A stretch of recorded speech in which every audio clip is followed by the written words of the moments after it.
Thank you for tuning in to watch Sixto. My name's Sixto. Today is a little video on this little daydate complication watch. It's a Ricoh. It's from the 1966. From what I kind of gathered that I could find, because they don't make these watches no more. They were So a quick little history. It was created by one individual. It started back in 1899. He was just a regular clock guy, like he was making town clocks. His name was Takano. I think I might have said it right, or I could be wrong.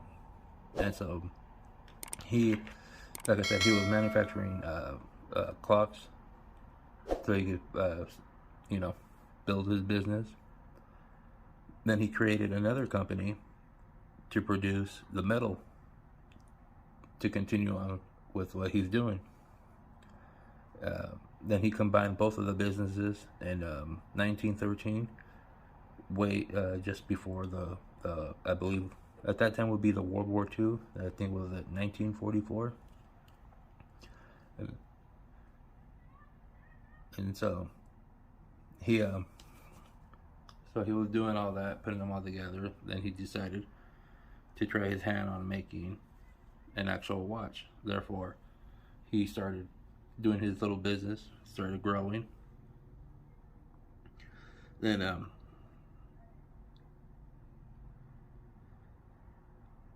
he by 1924 he was still continuing doing business, and he started developing watches. And so I'm gonna put a link in for the Wikipedia, because I don't know how accurate those are. Like, I was looking at it, I was taking everything with a grain of salt, because if you have an account with Wiki, you could say and put anything on there, because I don't know if they have actual fact checkers on there.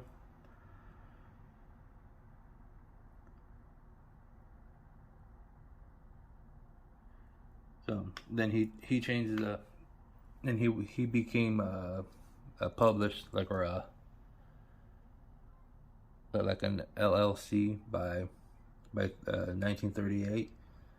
So it was he changed his name. He didn't change his name. He became an LLC by 1938. Oh, he did change it, but he put in there Takano Salusto Koig Co. I'm probably butchered the crap out of that one, but please forgive me on that. But here's another fun fact. 1957 was the year that he combined with the Hamilton. He combined with Hamilton to come out with electronic digital clocks. Then by 61 he went bankrupt, because Seiko and Citizen were out full force, giving everybody watches that they could. So then he was bought out by a company called Ricoh, which what you see, if I could let's see if I could zoom in so you can see the dial.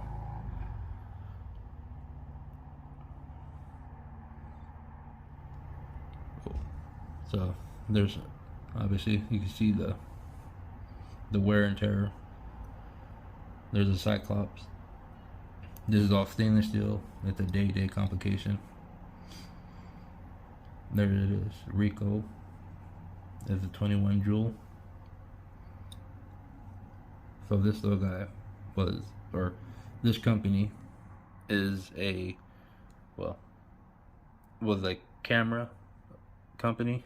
They made cameras, and eventually led down the line to making printers, copiers, fax machines, all that stuff. So they bought the rights to Takano's business, Then, well, I forgot to mention, and before I got to backtrack. In '57, they created a watch with Hamilton. It was an ultra thin. I'm gonna put a picture on up here. See, even though it's a little bit later, but they created an ultra thin a watch called the Chateau in '59. It was out for a brief stint from '59 to '61, and at that point, that's when he filed for bankruptcy, and that's when Ricoh bought him out.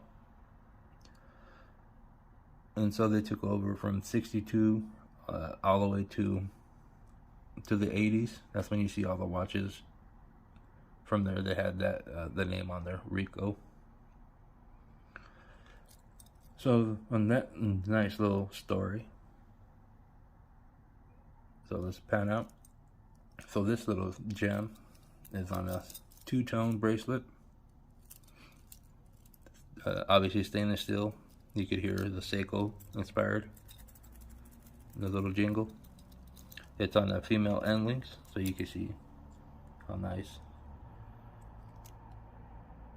Since I have it in this position, it measures at a 44 from lug to lug.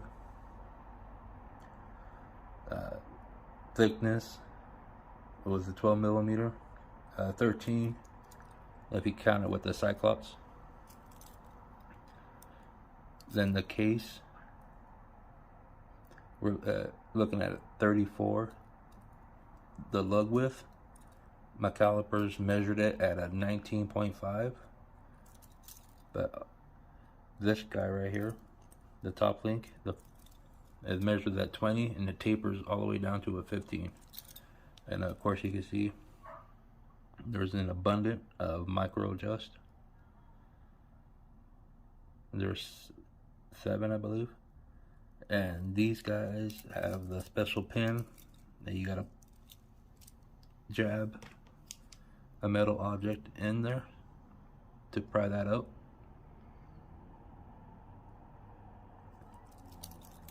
And of course you can see it's a gold fluted bezel. You got your hours and minutes. This is their caliber. They brand everything with the R. So this is an R-32 caliber where it beats at 18,000. So it's not that, well, back then it was probably better, but now no. So this is a special feature where it's a 24-hour clock. There's no quick date or no quick day to change it, but there's a quick one for the date. Let's see, so get a better focus so we can see. So today's the 19th. You push this guy right here, it changes.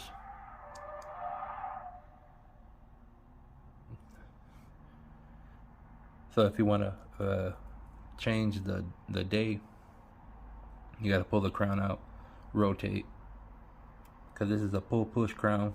I think it was like a 50-meter water resistant. So if you want to change the time or the day, you got to rotate to do so. Obviously it's a pull push, it's an automatic, it's a 21 joule movement. There's a case back.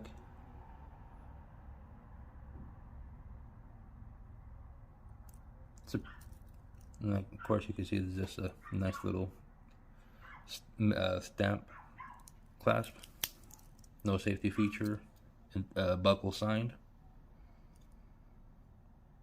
Actually the buckle looks like it's pretty brand new, like I have not seen anywhere. And the same goes for the rest, except for right there. Some of the gold is wearing off, so they probably may have gotten it a new bracelet for certain parts. Give you a little wrist shot. It's a cool little watch. It's a crazy little history that it has. Here it is on the 7 3/4 inch wrist. I'm not gonna adjust it because it's not my watch. I wonder how the Loom is.